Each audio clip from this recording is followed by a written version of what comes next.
Right, next one is big songwriters are driving Ubers.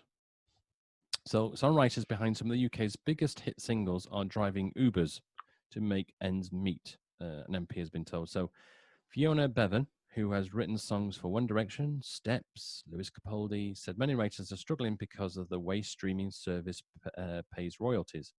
Bevan revealed she had earned just £100 for co-writing a track on Kylie Minogue's #1 album, Disco. Yeah, I mean, it all comes down again, doesn't it? How much you get paid if your contract is obviously to do with streaming, isn't it?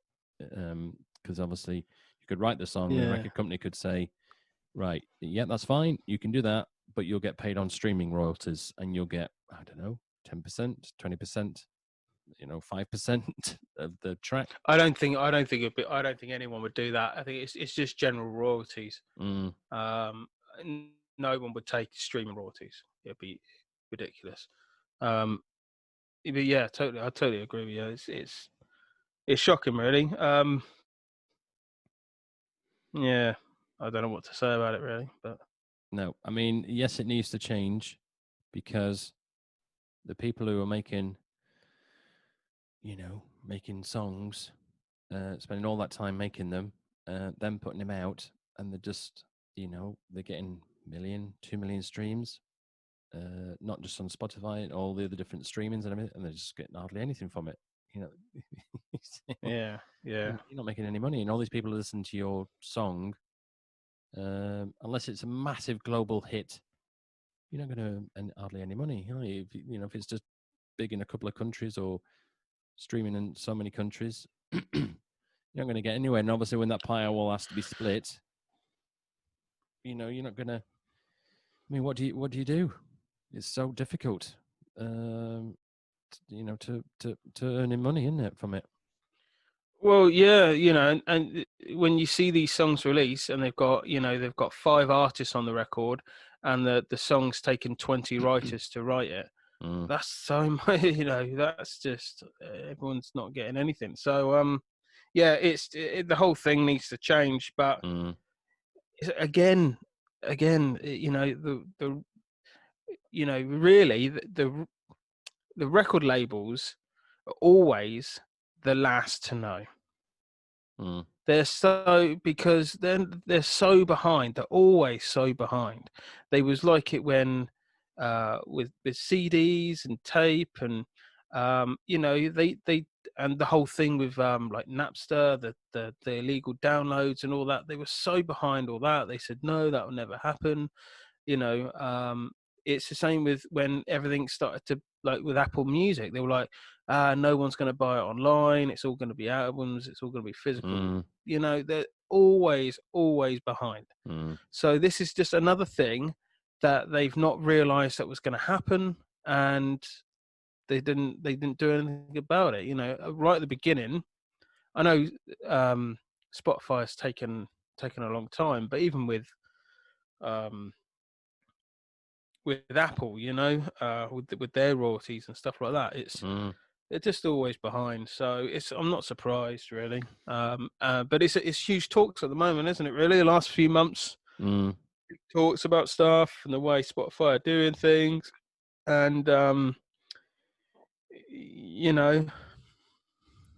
that's it. It's just getting to the point. They said 20 years ago, music will be free. And it basically is, isn't it? You don't have to pay for music. Yeah. I mean, as a consumer, you're just paying whatever the subscription is per month to Spotify, and then that's it. Because they were saying you don't even have to do that, do you? No, but you just have the adverts. Yeah. But they're saying now, what they said, currently Spotify not making nowhere near as much money now, because 96% are subscribers, only 4% now are free listeners, and they're saying that's quite across the board. I mean, you've got people who are Deezers, or I used to be on Amazon Music. I used to subscribe to that, but then half the stuff, quite a lot of the stuff, I couldn't get on it on Amazon. So, but it was on Spotify, so I swapped over. And then that's a bit of a I've done the other way. I've still got Spotify, but I've just done a 3-month trial with Amazon Music because I wanted to listen to an album that I couldn't get on Spotify. Oh, I see. So it's Swings the and same. roundabouts. Yeah, not everything. Yeah. So I mean, I was thinking about this the other night because at the moment Spotify is the king. It's the highest one. But I was thinking back in the day, it was Napster was the king. Everyone used to talk about Napster, and then in the late 90s, 2000, it was Napster. You got to get Napster. And then that was illegal downloading, though, wasn't it? It was, but it still did. Obviously, it still was massive. And then obviously Spotify's kicked in, and then it was Apple Music was big for a while, wasn't it? That was a big king, I think, at the top of the table. But you've got, I mean, the main ones now are obviously Spotify, Apple, then you got Amazon Music, and then you've got what's the other one? And then there's YouTube, but that's quite behind. So I would say they're the three biggest, and the money, each of them pay. I think Napster pays the most to an artist. So when I get my royalties, Napster pays the most, but no one ever plays my songs on Napster because no one ever goes on Napster. Yeah, I think there's what's the US equivalent of Spotify? Pandora. Like Pandora. Yeah, that's big as well in America. Anyway. It is America. And then you got Tidal, which is owned by Jay-Z. So that's Tidal. Yeah, I don't know how far that is, but I don't think it's been as Pandora. No. And then obviously you've got all the other ones abroad. So in Asia, you got KKBox and all sorts of stuff. If you've got a VPN, check out Pandora. It's actually quite good.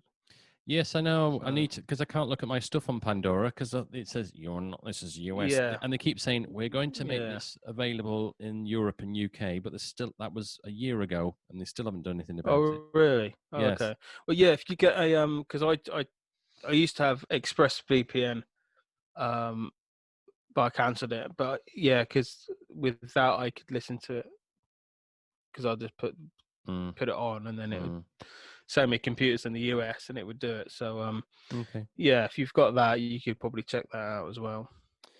So anyway, going back to it, hopefully in time the charges will go up, so people start getting paid properly for it. So I don't want the charges to go up as a consumer. No. I don't want the charges to go up. No, but Spotify said they'll have to, don't they? They reckon they'll have to go up to $15.99.